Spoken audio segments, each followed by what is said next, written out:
On September 19th, heavy rains left much of the island underwater, with roads transformed into rivers and communities struggling to navigate the floods. Cars were stranded, businesses slowed to a halt, and families had to contend with rising waters entering their homes. While the downpour was severe, it has reignited an ongoing conversation. Does Jamaica have a serious drainage issue? Time and again, even moderate rainfall seems to overwhelm our systems, pointing to the possibility that poor maintenance, blocked gullies, and outdated infrastructure are leaving us vulnerable. The question remains, are we doing enough to prepare our towns and cities to withstand the reality of heavier? Oh my God!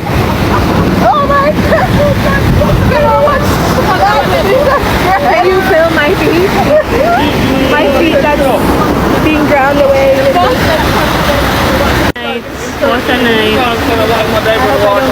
Heavy rainfall in Montego Bay, St. James Wednesday afternoon left sections of the city flooded. The downpour lasted for approximately 75 minutes. CVM News understands at least one vehicle was swept away. It's unclear if there were occupants in the Mark X when it was being swept away by flood waters. In the meantime, several vehicles were seen partially covered along the Catherine Hall Main Road. There remains a heavy buildup of traffic in and around Montego Bay. Forecasters say the rain is expected to continue into Friday. The whole gully is in my house. The entire gully is in my house and in my yard. My name is Nadine Thompson. This is Trafalgar Park, New Kingston, yes. All right. Yesterday I was here and I was inside and the rain started to drizzle and drizzle. Then it started to fall. And my friend came outside to get something, get a barrel or something from outside. And then we heard a roaring sound. When we heard a roaring sound, and when we looked, we just the water just rushing inside, break the glass door, start lick over stuff. It was, listen, I've never experienced nothing. I don't even know how I'm standing here today. It was really, really bad. The bedroom, everywhere is in a mess, everywhere. And you can see all the furniture and stuff outside. And we got in touch with our MP here. It's the first time it happened in this property. But over here, the judge, it happened 2008. And their wall came down as well because of the same gully thing went around the back. Because of the apartment that's there, they block it off. So the gully is right there. So where's the gully? So the gully is blocked up, you're saying? Yeah, the gully blocked up and the water just come and lick down the wall flat. What caused the gully to block up? Because they blocked it off. The apartment? Yes, this apartment. is a new apartment? Yes.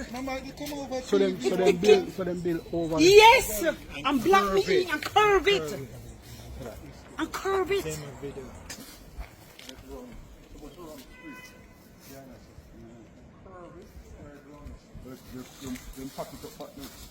It changed the route because the wall is there and the wall is there. So it changed the route. The gully, when rain fall, it now have nowhere for run. So it just block up behind me. And because the wall is there, it just bring down the wall. It's not the first it happened. It happened over 25 years. And it's the first. The first it ever happened. So before the apartment was... It was fine. Before this apartment came up, it was fine. They know about it. They know about it. And then the other apartment there, the same people, the other apartment there, so it block us in. They know about this. This has never happened before. And we have, remember, so Gilbert came and all of that, and not never happened, It's since the apartment that them put up behind us, That's why it's happening, So I don't know what's going to happen. Everything, clothes, everything is gone. It liquid the car, it mash up the car. See the car there? It mash up the car. Everywhere. Inside there, there's another 2-bedroom here on the property. The whole property belongs to me. Mash up in this. The amount of debris around the back, the amount of logs, like logs and proper logs and desk and table. The whole gully is in my house. The entire gully is in my house and in my yard. See everything outside here? I couldn't sleep here last night because it's pure mud and dirt and hood and it's disgusting. It's disgusting. It's disgusting. I was parked over there, but when the water come in and pour, it lick it out, it pop off this. Yeah? Papa, see that? See that? See that? Water do this. Yeah. TV mash up, 60-inch TV mash up it round there, so everything. See the dining table there? The glass mash off of the dining table, the foot broke off, everything mash up. In terms of estimated damage for you? Oh, I don't even know. I can't even estimate this. This is too much. I can't. So my question this morning on the heavy rains yesterday evening. One, was there any warning? Did we even know it was going to happen? It wasn't a regular Sunday or a Saturday or a Friday or a Monday or a Tuesday evening rain. It was like a hurricane. Not only high winds, but heavy downpour of water that lasted, could be 30 minutes, 45 minutes, constant. That's one. Two, I have been living in Kingston for most of my life, if not all of my life. And I have never seen this flooding take place. Never. Every gully, every road. And I have to wonder what causes this. And the people who are in charge to look at this, the whole town planning, the structural structures that are going up, the gullies, the cleaning, the dredging, are they even looking at this? Are they focusing on what's happening? And my 2 cents is that we're building and construction is going up every single day.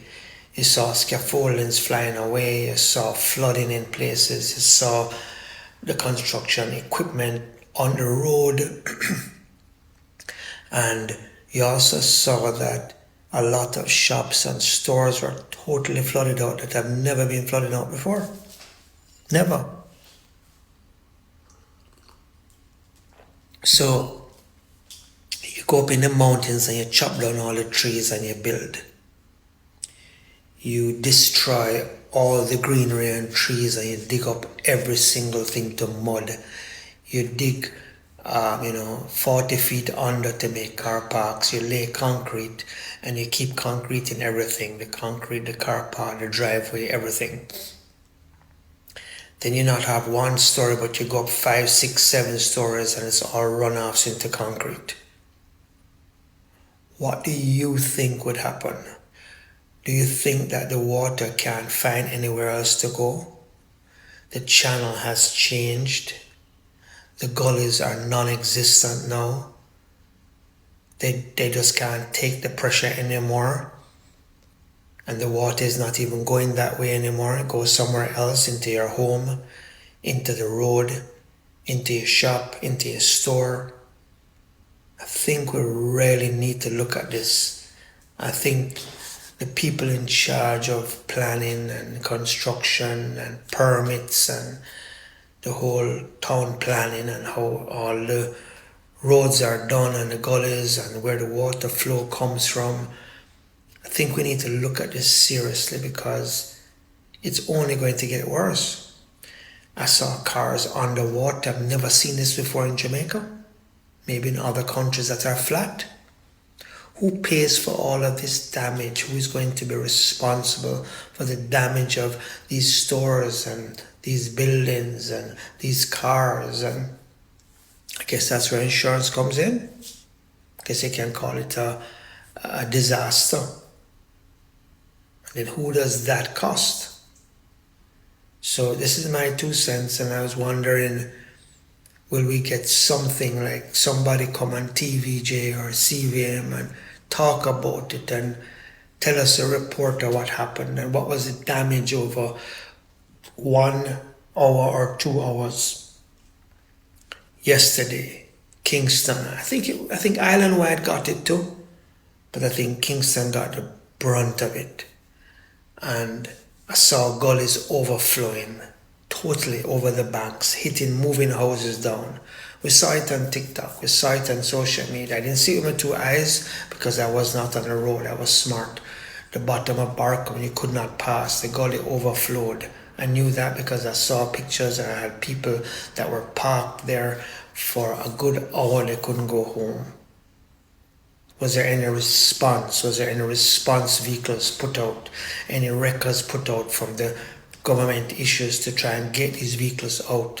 Any heavy-duty vehicles where the soldiers responding? Was the police trying to get there with their heavy vehicles to help to see what they could do? I don't know. I'm just asking. Because the amount of people that were posting and screaming and bawling and begging for help, and people that were just, I knew they could not get home. You know, my wife was out at the port by where the wharf is. She delayed her leaving work for an hour. And she still took almost an hour and a half. It could be 2 hours to get home. Could be more than that. The traffic was backed up. There was not much people guiding traffic. People were fighting on the road, I understand, from many people. It was chaos yesterday. Did our emergency response team respond? Just asking, my 2 cents. And if that was so, then come and tell us what you did. Show us. Do a broadcast. You know, talk about it on social media. Talk about it on the news. Let us know what's planned, what's the next step for today if it happens again or tomorrow. Because it's going to happen. Nothing has changed. It's going to happen. It's just when it's going to happen. And are we prepared for the worst?